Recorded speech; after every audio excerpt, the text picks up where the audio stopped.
El apóstol Pablo resumió su ministerio frente a las autoridades que le juzgaban, diciendo que había predicado el arrepentimiento para con Dios y la fe en el Señor Jesucristo. Predicó que el arrepentimiento y volverse a Dios es la clave de todo.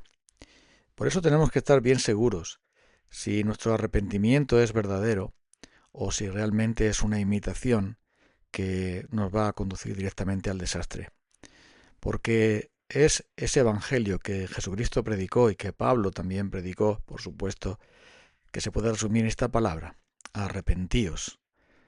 El reino de los cielos se ha acercado y la única manera de que podamos entrar en ese reino es a través del arrepentimiento. Esto lo vemos ejemplificado en la vida de Pablo. Pablo es un gran ejemplo de lo que significa el arrepentimiento para con Dios, el arrepentimiento para vida.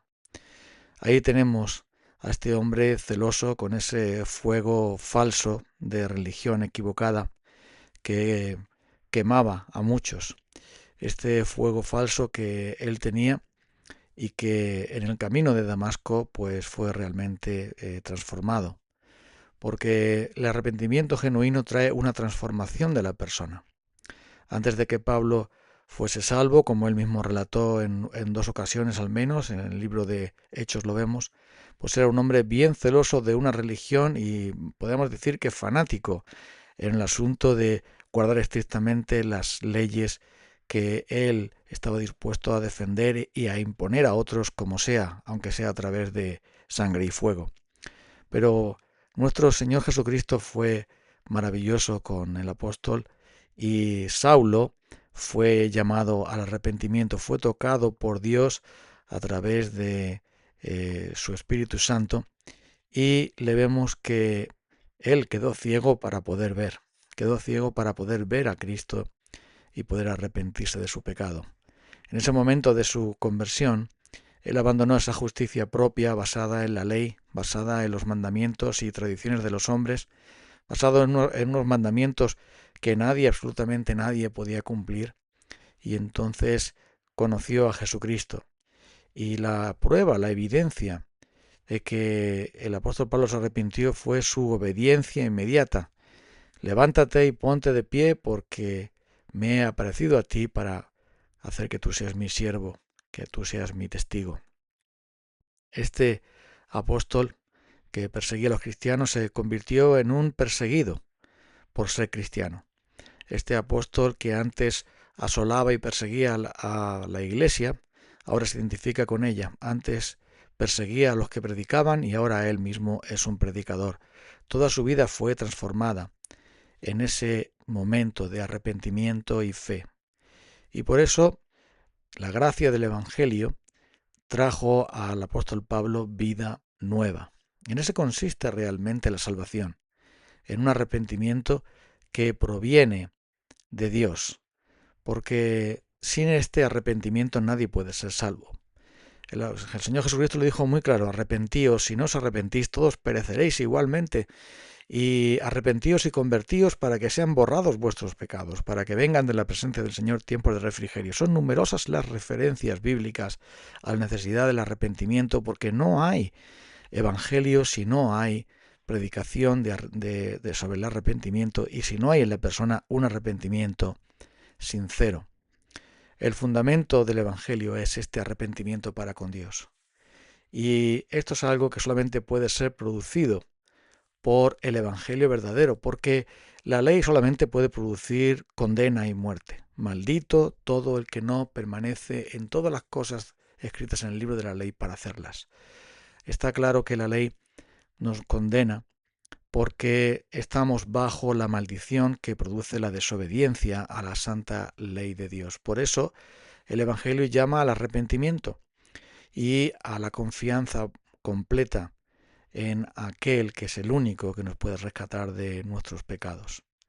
Así que cuando las semillas de la fe se siembran, cuando la palabra del Evangelio es predicada, puede ocurrir que la palabra y el Espíritu Santo se unan para producir, como si fuese una semilla germinando en el terreno del huerto, la flor maravillosa del Evangelio de la salvación. Por eso debe de haber una predicación pura de esa palabra, porque es la palabra de Dios la única que es el martillo que rompe el corazón de piedra, es ese fuego que puede endurecer el corazón más metalizado, y es esa palabra que imparte vida a aquellos que aún están muertos en su pecado. Pero esa palabra sin el agente interno, sin la obra interna del Espíritu Santo, no tiene eficacia en sí misma. Es el Espíritu de Dios el que convence de pecado, de justicia y de juicio. Es el Espíritu Santo el que promueve el arrepentimiento en nosotros para que sea de verdad el arrepentimiento según Dios. Decimos según Dios porque hay otros arrepentimientos que no son de Dios, sino que son fabricación humana y que finalmente no son aceptables, son totalmente rechazables por parte de Dios. Solo el Espíritu Santo es un espíritu de gracia y de oración que abre nuestros ojos para contemplar a Cristo crucificado por nuestros pecados y produce, como decimos, el arrepentimiento transformador, como le pasó al apóstol Pablo. Pero cuidado porque hay muchos arrepentimientos por ahí que no son de verdad, sino simplemente imitaciones que no tienen ningún valor. Así como un billete falso no tiene ningún valor, aunque parezca tenerlo, así pasa con el arrepentimiento que no está producido por la obra del Espíritu Santo y por la obra del Evangelio en nuestros corazones, sino que es algo que simplemente es una reacción humana, una fabricación humana, una apariencia humana. Decimos esto porque Acab también parecía que se había arrepentido, pero solamente sintió angustia. No hubo un arrepentimiento sincero en este rey malvado. Sus obras lo demuestran. También Judas se sintió muy arrepentido, entre comillas, de remordimiento, de tal manera que devolvió las piezas de plata que le dieron por entregar a Jesús, pero finalmente se convirtió en desesperación. No hubo un arrepentimiento para con Dios, sino una desesperación, una angustia terrible que no desembocó en la fe en el Señor Jesucristo, en la conversión, en el nuevo nacimiento, en volverse a Dios de verdad. Claro que hay muchas personas que tienen angustia y se sienten mal en su conciencia, pero eso no les hace cambiar de vida. Claro que hay personas que tienen remordimientos y que no duermen bien por las noches recordando las maldades que han hecho. Pero eso no significa que vayan a volverse a Dios y a cambiar realmente su forma de ser y de actuar. Porque el dolor y la angustia no son suficientes. El infierno está lleno de dolor y de angustia, pero no hay un arrepentimiento de salvación allí. Y así también pasa con tantas personas. Así que ese arrepentimiento legal no funciona. Como tampoco aquel que no trae una transformación de vida. Porque hay muchas personas que sufren diversas dificultades, piensan que es una especie de castigo por sus maldades y de pronto prometen que nunca más van a hacer tal cosa o que se van a convertir a Dios, que van a cambiar de vida.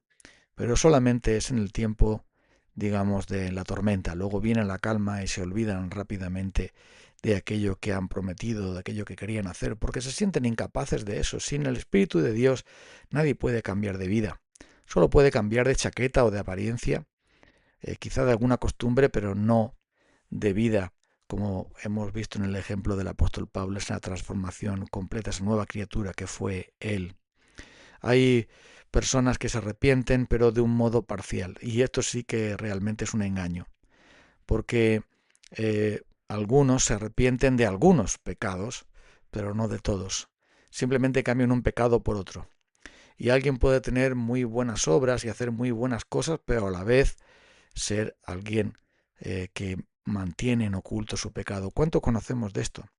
De personas que supuestamente hacían el bien y tenían una buena reputación, pero luego tienen una cara siniestra de maldades ocultas, de vicios perversos que han estado ahí escondidos. Y así es nuestra vida. Tenemos demasiados pliegues y habitaciones oscuras en nuestras vidas, lo cual demuestra que muchas veces nuestro arrepentimiento es solamente de dientes para afuera, solo de labios, pero no de corazón. Y está claro que hay personas que están dispuestos a dejar algunos pecados por ser escandalosos, por haber sido sorprendidos en ellos, por haberles traído algún mal que no pensaban estar, pero que no es un arrepentimiento para con Dios, en dirección a Dios, sino que es un arrepentimiento egoísta, porque no quieren volver a pasar por la vergüenza y el terror, y porque quieren tranquilizar su conciencia y apaciguar a otros, pero no tiene que ver con Dios. El arrepentimiento verdadero tiene que ver con Dios, con restaurar la relación con Él, en hacer paces con Él. Y este es el arrepentimiento que debemos tener cada uno de nosotros. Podemos sencillamente engañarnos y ser movidos por algo que no es el Espíritu Santo, sino simplemente nuestra voluntad humana. Y este arrepentimiento no es de Dios y nos llevará finalmente al fracaso, a seguir viviendo como estábamos antes. Por eso tenemos que asegurarnos de que realmente es la obra del Espíritu Santo el que nos ha movido a arrepentirnos. Vamos entonces a orar a Dios para pedírselo. Señor Espíritu de Dios, danos tu convicción en nuestros corazones de la necesidad de arrepentirnos de todas nuestras maldades y volvernos a ti de corazón, para que así podamos ser limpios de nuestros pecados y comenzar una nueva vida contigo, una renovación espiritual auténtica. Sin tu Evangelio maravilloso y sin tu obra, Espíritu Santo, no podremos. Así que concédenos este favor, en el nombre precioso de Jesús. Amén. Hasta el próximo día.